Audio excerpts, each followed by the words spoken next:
Thank you very much. I appreciate these comments, and I'm very happy to see so many nice faces on a Friday afternoon for you. Now, the GCC, as I'm sure some of you know, has preoccupied me ever since graduate school. And I actually wrote my doctoral dissertation on the GCC and its search for security in the Gulf region. This was back in 1985.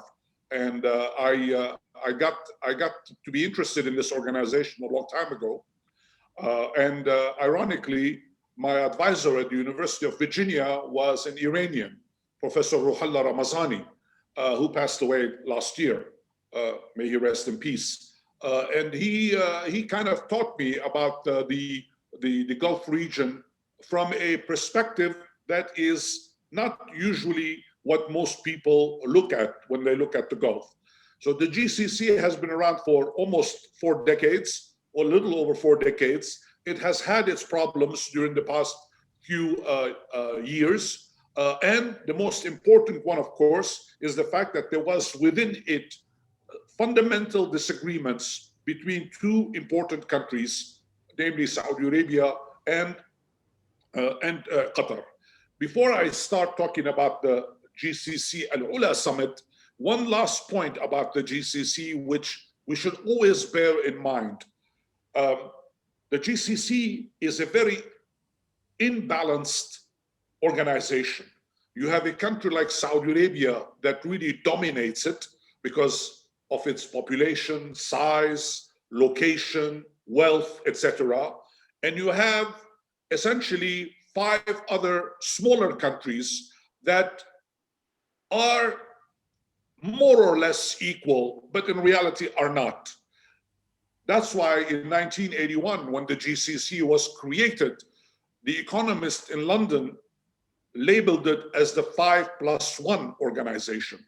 Always keep that in mind, the 5+1 organization, even if several countries within it, including Qatar, consider that this is an equal organization and that everyone has the same rights and privileges. Now, let me go right away into the presentation so that we have time to discuss, and I'm interested in hearing your comments on this as well.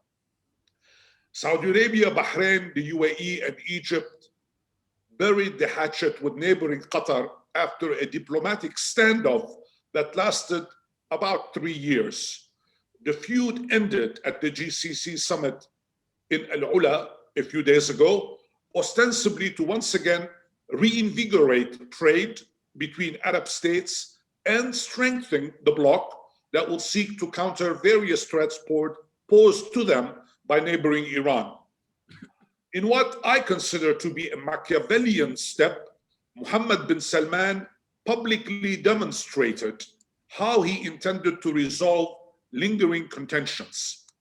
Shortly after Kuwait's announcement that the 42-month-long dispute between GCC nations and Qatar was resolved, Qatar's ruler was on a flight to Saudi Arabia to attend the summit. When he arrived, his first visit to the kingdom since the dispute began in June 2017, the Qatari ruler was greeted by heir apparent Mohammed bin Salman, and the 2 leaders even embraced, which means quite a bit. Though a majority of the issues that caused the rift in the first place were not directly resolved, Mohammed bin Salman indicated he was willing to let bygones be bygones. Ooh. And he used famous Saudi hospitality to show it. After the conclusion of the summit, in which the 2 sides signed an agreement to end the rift, the heir apparent extended an invitation for a direct bilateral meeting between the 2 of them at the Maraya Hall in the historic city of Ula. Following the meeting, referred to discussions between 2 brotherly nations, a term that has not been used since the start of the rift in June 2017. After this bilateral meeting, about which very little is known right now, we don't know exactly what happened at that time yet because neither side has spoken so far. The heir apparent of Saudi Arabia took Sheikh Tamim on a tour of Al-Ula's heritage sites, where ancient stone monuments and other historic sites are set to become centerpieces of the kingdom's ambitious plans to attract tourism in this new area called Dion. This was the only such tour that he gave. The other 5 representatives of Oman, of Kuwait, of Bahrain, of the UAE, and were not invited to join in this tour. But have they solved the 13 demands that the Saudis, the Bahrainis, the Emiratis, and the Egyptians put forward? Now, of course, because it has been 3 years, everybody forgot what those 13 demands were. Let me remind us what the 13 demands were. 1, it was important for Qatar to curb diplomatic ties with Iran and close its missions there. In other words, expel members of Iran's Revolutionary Guard from Qatar and cut off any joint military cooperation with Iran. Only trade and commerce with Iran that complies with US and international sanctions would be permitted. 2, sever all ties to terrorist organizations, specifically the Muslim Brotherhood, the Daesh militant group Al-Qaeda, and Lebanon's Hezbollah, formally declared these entities as terrorist groups. 3, shut down Al Jazeera and its affiliate stations. 4, shut down news outlets that Qatar funds directly and indirectly, including Arabi 21, Rasad, Al-Arabi Al-Jadid, and Middle East Eye. Middle East Eye in London, but Qatari funded. 5, immediately terminate the Turkish military presence currently in Qatar and end any joint military cooperation with Turkey inside of Qatar. 6, stop all means of funding for individuals, groups, or organizations that have been designated as terrorists by Saudi Arabia, the UAE, Egypt, Bahrain, the United States, and other countries. 7, hand over terrorist figures and wanted individuals from Saudi Arabia, the UAE, Egypt, and Bahrain to their countries of origin. Freeze their assets and provide any desired information about their residency, their movements, and whatever finances they may have. 8, end interference in sovereign countries' internal affairs. Stop granting citizenship to wanted nationals from the kingdom, the UAE, Egypt, and Bahrain. Revoke Qatari citizenship for existing nationals where such citizenship violates those countries' laws. 9, stop all contacts with the political oppositions in Saudi Arabia, the UAE, Egypt, and Bahrain. Hand over all files detailing Qatar's prior contacts with and support for those opposition groups.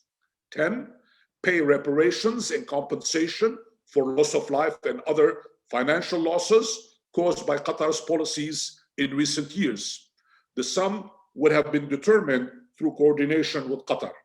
11, align itself with the other Gulf and Arab countries militarily, politically, socially, and on economic matters, in line with an agreement that was reached with Saudi Arabia in 2014. 12, and I want to read this twice because it's so important. Let me read it first. Agree to all demands within 10 days of it being submitted to Qatar, or the list is invalid. Let me repeat this. Agree to all the demands within 10 days of being submitted to Qatar back in 2017, or the list becomes invalid. The document doesn't specify what the countries will do if Qatar refused to comply at the time. Finally, number 13, consent to monthly audits for the first year after agreeing to the demands, then once per quarter during the second year, and for the following 10 years, presumably Qatar would be monitored annually for compliance. Now, critics of the summit that occurred in Al-Ula a few days ago concluded that Saudi Arabia and Qatar were engaged in various disputes for years and years, despite the fact that both of them are Wahhabi states and that Doha's funding of Al Jazeera radio and television networks were non-government control. Actually, this is what critics have said, that Al Jazeera is an independent station and that the Qatari government does not support it. One of them, very comically, very funny, declared that Al Jazeera did not provide a government line. But be that as it may, Saudi Arabia, Bahrain, and the UAE, let's not forget, withdrew their ambassadors from Doha for a period of time after a reconciliation had been negotiated with the late King Abdullah bin Abdul Aziz in 2014. So therefore, there was already a schism that occurred in 2014. When in 2017, the boycott was initiated and the 13 demands were issued for what the Qataris needed to do, one of which was to close Al Jazeera. This, of course, did not happen. There were other things they wanted done. Individuals they want to turn over from Qatar to Saudi Arabia or Bahrain. This did not occur either. At the Brookings Institution, a few days ago, Bruce Riedel, a former government official in the United States, who was also a CIA agent deployed in the region, believed that MEI-S, Mohammed bin Salman, wanted what he wanted to do back in 2017, of course, was to overthrow the monarch at the time, that is the Emir of Qatar, which was, as far as I know, not a goal of Mohammed bin Salman. Riedel and others, of course, concluded that at Al-Ula, the quartet of the four countries just gave up. They just folded. And that Qatar got everything it wanted, which was essentially to end the boycott, which the Qataris call blockade. Even the terminology is different between the parties. For the Qataris, this was a blockade. For the quartet, it was a boycott. In return, so far at least, the Qataris apparently have done absolutely nothing. In other words, they've accepted to reconcile, but not to meet any of the 13 demands that I read a few moments ago. This was, of course, not accurate at all. But there is truth in the statement that the festering dispute was no longer serving its intended purposes, especially as dramatic developments in the United States ushered in a new administration next Wednesday, God willing, that declares its desire to alter specific policies towards the GCC countries in general and towards Saudi Arabia in particular. King Salman and his heir apparent reassessed their relationships with Washington and decided that to rekindle cooperation in the Gulf was in their national security interests. Now, while GCC leaders in general continued to face various challenges from a number of regional crises, including Iran, including the war in Yemen, and including the very nasty relationship with Turkey, I believe it is too soon to determine whether specific changes in Qatari policies may be forthcoming in response to the end of the boycott. Now, critics will claim that whatever occurs will fall short of the initial 13 demands, and they will probably fall short of the expectations embodied in the 6-point plan, which was essentially a repetition of the 2014 agreement, which Sheikh Tamim and King Abdullah signed in Riyadh. At that time, Sheikh Tamim embraced King Abdullah and said, I agree with all the terms of this accord. Now, my take is that as I read to you the 13 demands, what I'm going to do next, I'm going to digest these 13 demands into 15 preliminary observations. If they can have 13 demands, I can have 15 observations. So let me go straight through it. One, although Qatar came out of the boycott stronger, which I accept, it did not opt to leave the GCC as it once threatened to do. In fact, while it is a very wealthy country, its expenditures skyrocketed since 2017, which is never a good sign. So therefore, my first point is that Qatar, if it was so unhappy with the GCC, could have just walked away, just like it walked away from the OPEC organization.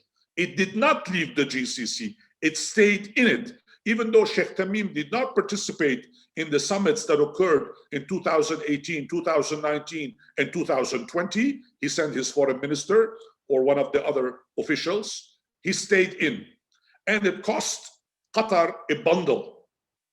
Incidentally, I don't know whether there is anyone interested at the Middle East Institute in Delhi interested in this subject. It will be very good paper to write how much Qatar has spent between 2017 and 2020. What did it cost Qatar in terms of creating all kinds of new agricultural farms, importing cows from Australia, doing all kinds of things to become independent, physically independent, how much it imported from Iran, how much it imported from Turkey. The Turks and the Iranians were more than happy to help Qatar, of course, but not for free. They got paid duly for all their services. And we all know that Qatar spent a lot of money buying all kinds of weapons in these 3 years, none of which is for free. All of it has to be paid for. You can buy all the goods in the world if you pay for them, of course, but at the end of the day, it adds up. So my first point, as I said, it did not leave the GCC. Second point, this was a peaceful boycott. No wars occurred between the former allies and no one was killed. Even the comical plan to build a canal that would cut off the promontory from the Arabian Peninsula, if you remember that, which was proposed by a very wealthy Western businessman, business enterprises who always thought new ways to impoverish Arabs and make more money. This was quickly forgotten. Nobody is talking about cutting off physically Qatar and creating a canal between the two countries anymore. But there was no war. The boycott did not result in anyone getting killed. That's also an important point to keep in mind. Third, Saudi Arabia, the UAE, and Bahrain agreed, followed by Egypt a few days later, to lift the air and sea boycott of Qatar, which is a good thing at the end of the day, because obviously they themselves were also suffering from it. All of the Qatar Airways planes that were flying over Iran instead of flying over Saudi Arabia and Bahrain, for example, were putting about $100 million a year in the Iranian pocket. So therefore now this will end essentially by lifting the air and sea lanes, boycotts if you would like. The money is not going to be spent on Iran. Iran will lose about $100 million per year because of this change now. 5, it also, that is Qatar, expelled most of the Muslim Brotherhood leaders that were living in Qatar, along with scores of Saudi, Bahraini, Emirati, and Egyptian opposition figures who had found shelter in Doha during the past 40 months. Now, none of this is discussed in public, of course, but all of the Muslim Brotherhood leaders who had found shelter in Doha are no longer there. What happened to these people? Are they in Hawaii? Should we look for them in a resort? Why did they leave Doha all of a sudden during the last few months? That's something which, as I said, nobody talks about. Number 6, all parties agreed to stop their media campaigns against each other. In fact, Doha, through Al Jazeera primarily, has changed its tune and moved most of its anti-Saudi, anti-Bahrain, anti-Emirati, and anti-Egyptian media activities out of the country. These now broadcast mostly from Turkey and Iran. Al Jazeera all of a sudden is talking about the brother country of Saudi Arabia, a brother country of Saudi Arabia. The animosity has died down dramatically. 7, Qatar acquiesced to US banking regulations that monitored financial transactions to Arab opposition movements, something which I had refused to do during the past few years. Now, all of a sudden, all of the opposition figure accounts are now in the hands of the US Treasury that looks over at all these opposition, Muslim Brotherhood, and other groups that are floating around. And obviously, all of this information now is being shared with the GCC countries. Number 8, both the Al-Ula GCC declaration as well as the GCC final communique, which is a very long document. I don't know whether you've read it. I recommend that you read it. It's a multi-page document. They remained silent. They said nothing in them about the rift itself. And no mention was made of the 13 demands to Qatar. Nothing, as if none of this existed. Instead, what we have are the GCC's noble intentions, cooperation, integration, how we need to reaffirm all of the wonderful things that we can accomplish together. Number 9, some commentators referred to Qatar's return that made the GCC whole again. Now think about this. Now GCC is back to being whole. But as I said at the very beginning, Doha never left the GCC. How can it not be whole? It never left. It was always part of the organization. Number 10, Mohammed bin Salman made it clear that the decision to bury the hatchet was the kingdom's decision. In other words, his decision. And that his primary reason for doing so was unity against Iran. Now, there is a dispute between Mohammed bin Salman and Mohammed bin Zayed, the UAE leader, over how to go along. But for some, in a very clever way, Mohammed bin Salman has been able to persuade Mohammed bin Zayed that this is the time to reconcile and this is the time to take the next steps. If you want me to elaborate more on this point during the question and answer period, I will be happy to talk about it because I think this is very important. Number 11, for Qatar, this was a solidarity and stability agreement.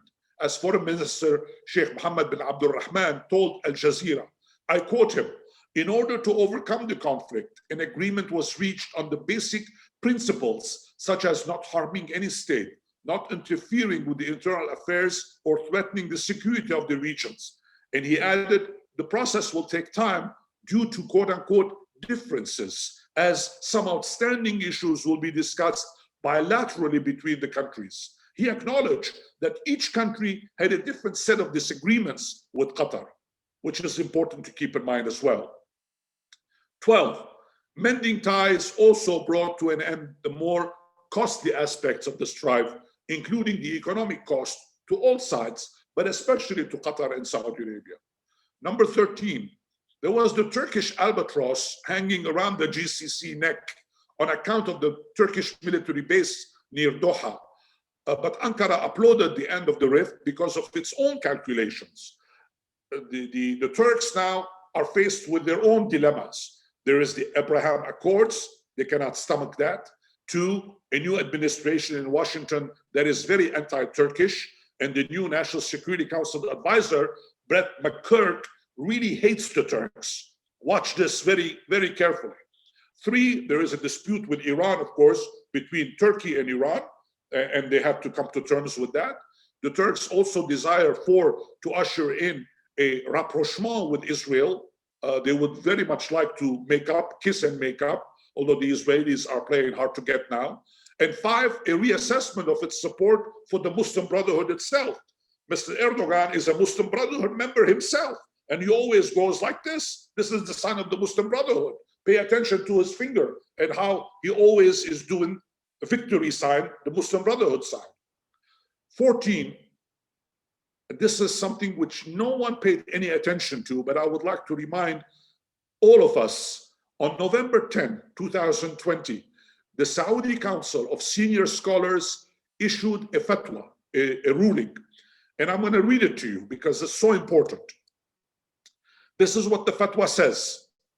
Whatever undermines support for the Muslim leader, such as spreading doubts and evil thoughts or establishing organized groups that express loyalty to entities other than the ruler or similar things, that is banned according to the Quran and the tradition. At the head of these groups, of which we warn is the Muslim Brotherhood, a deviant organization that is based on struggle and war against the leaders, sowing conflict in countries, disrupting social harmony in them, and portraying the Islamic societies as heretical. Since this organization's founding, it has not been interested in the Islamic faith or in the study of the Quran and the traditions. It is concerned only with seizing power. Hence, the history of this organization is full of evil and strife, and it has spawned radical terror groups that have spread corruption in countries and populations, including well-known crimes and violence and terror around the world. All this makes it clear that the Muslim Brotherhood is a terror organization that does not represent Islam, but pursues its own partisan ends that clash with our graceful religion. It hides behind the religion and works against it through factionalism, incitement, violence, and terror. All must be warned not to join this organization's ranks and not to identify with it. Now, this is a damning attack on the Muslim Brotherhood.